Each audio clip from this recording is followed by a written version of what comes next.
Hey guys, it's Melanie here from Christian YA Books and More, and I'm here to give you my June and July wrap up.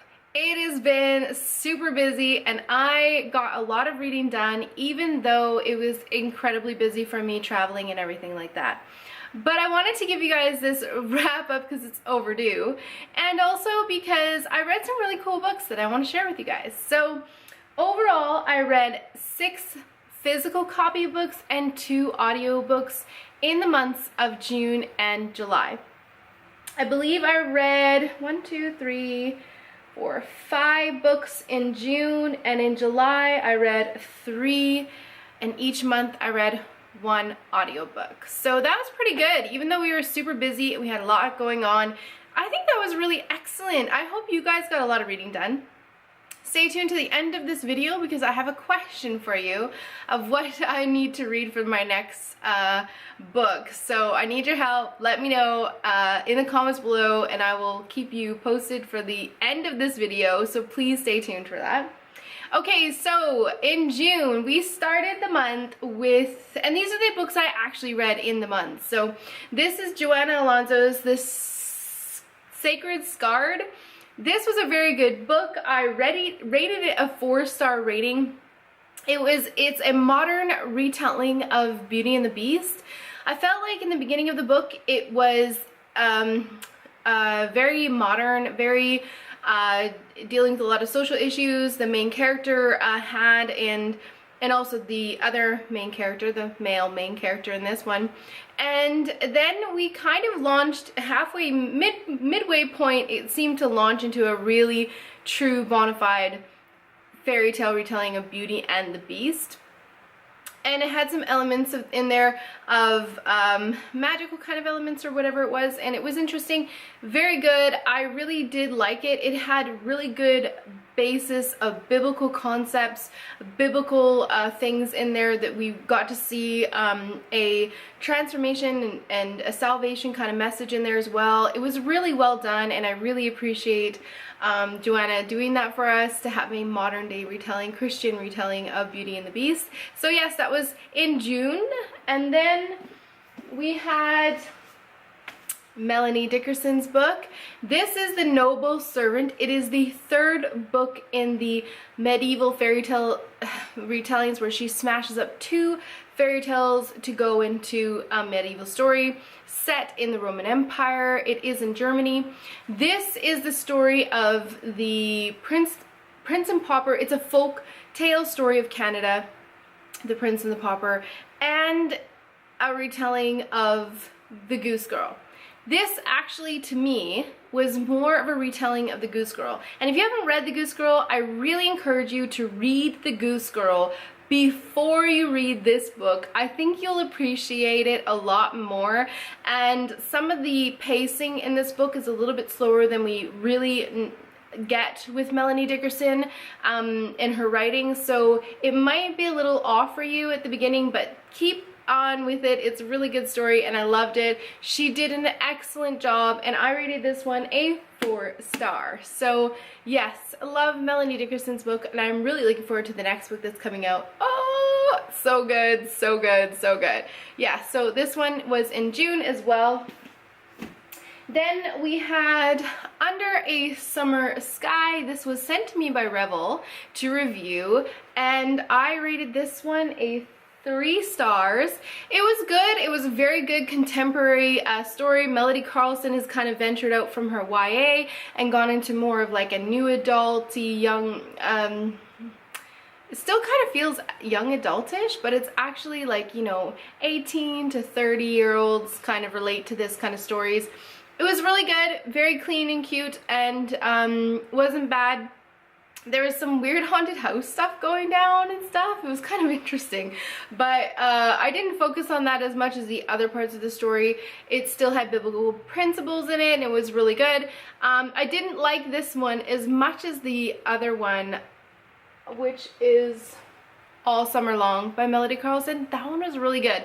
This one, maybe I just didn't relate to the story itself as much, but it was good, and I am looking forward to the next one of this one. So yes, that was a 3-star in the month of June.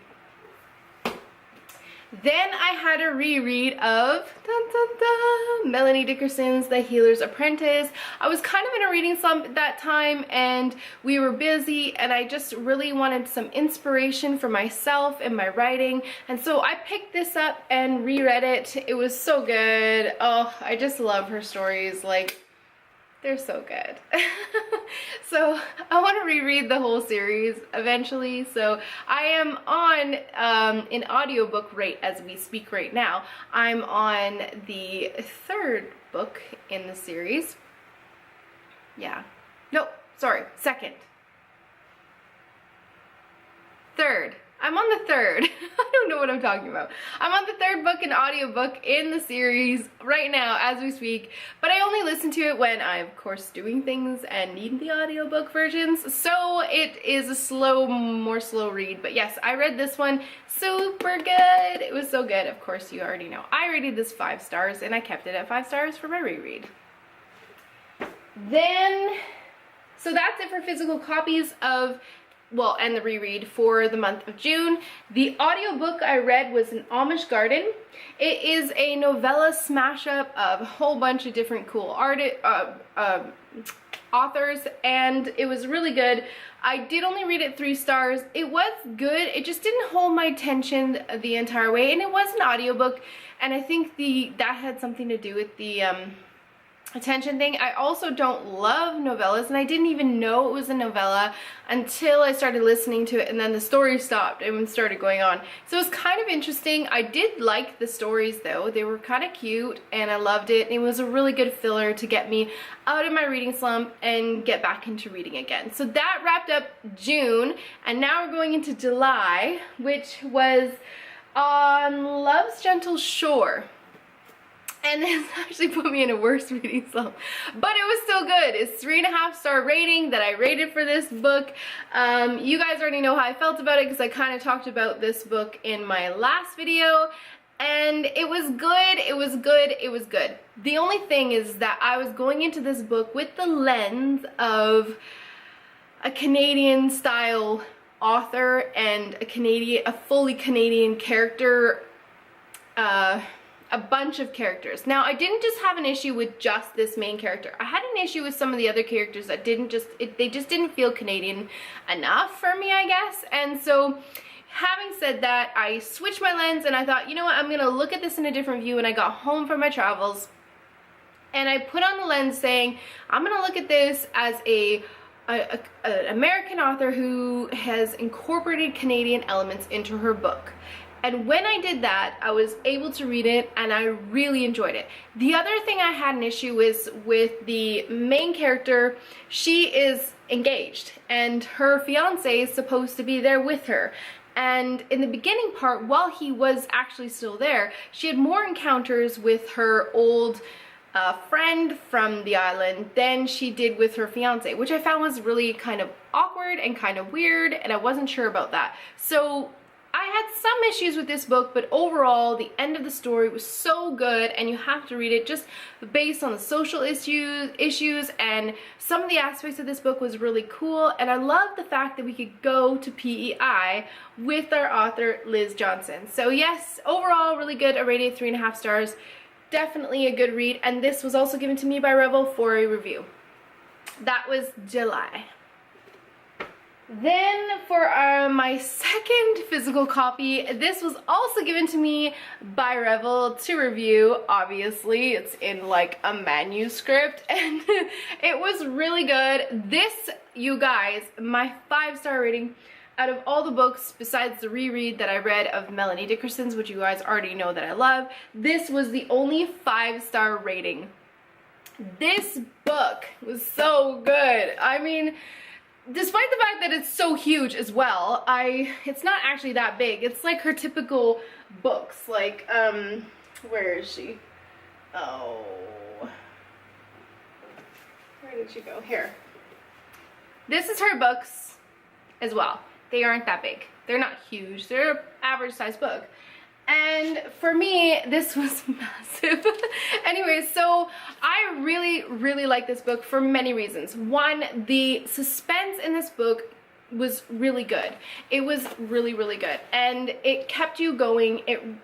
She balanced out her suspense, the intrigue of the romance, and that it kind of annoyed me a little bit, and I was extremely shocked by the end of this book, but that's besides the point. And I really want to know if there's another book. I need to know if there's another book, Rebel. I really need to know, Sandra Orchid, if there is another book. So to kick off my last bit of 150 celebrations, I did read this. Sandra Orchid is a Canadian. I definitely can relate to this story, and I thought it was super cool. I love this book so much. The balance of everything between just the bits of information we found out about all these characters and the backstory of not just the main character, but also everybody else. The suspense that kept going and just kept you going, and the plot was just amazing. And then the end was just mind-blowing. And then so it just like everything was just so good.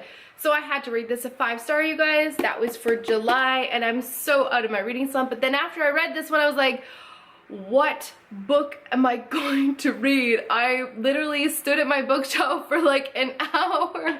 I was so like, so just hungover, I guess, in book reading, that I just didn't know what to do with myself. I didn't know what book to pick up. I was really in quite a shock. Anyways, this book was so good. That's how good it was. So that's it, and then I had one audiobook for July, so 2 physical copies and 1 audiobook, and that audiobook was The Restoration by Wanda E. Brunstetter, I think that's how you say it. I gave this one a 3-star. I liked it a lot. It was almost like 2 or 3 stories in one. There was 3 main characters that we were following throughout this book. This was an audiobook that I was listening to, and I really liked that. However, it kind of took away from the main characters that we were supposed to be following. And although I liked it, I didn't at the same time, because it felt more like novellas. So it was like, well, if it's going to be a novella set, then make it a novella set. Or if it's going to be a novel, make it a novel. So I was kind of confused going into this book. And halfway through, I liked it. The plot obviously thickened. The end wasn't what I expected, and so it was quite pleasing to me, but unrealistic in some ways. So yeah, I liked that one, but I didn't love it. I still liked it and definitely would listen to it again. So that was it for July, you guys. Total of 6 physical copies, 2 audiobooks, and that was a smash out for me for the July and June because it was so busy. Now onto my question, you guys. Because I was in such reading slump and just everything, I am reading a book right now. It's A Lady Unrivaled by Roseanne. Oh, I forget her name. I just followed her on Twitter. Anyways, she's really cool and I really like her. She's awesome. Her writing is really neat, and I think she's an editor for a publishing house. Anyways, she's awesome. I love her. New to me author. I'm really thoroughly enjoying it. But what I want to pick up next is, I don't know, and so I need your help.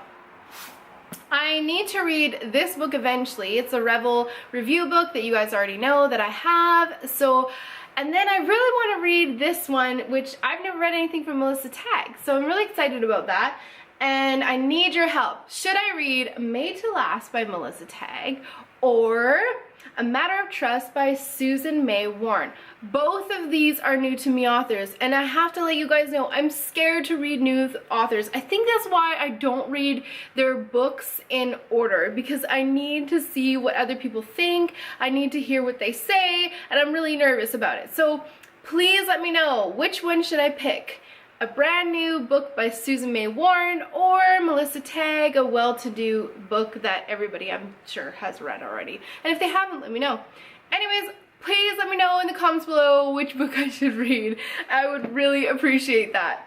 In the meantime, guys, thanks for being a part of this community. I love the fact that we have some really good Christian readers out there that we can come together and just really enjoy reading good fiction together.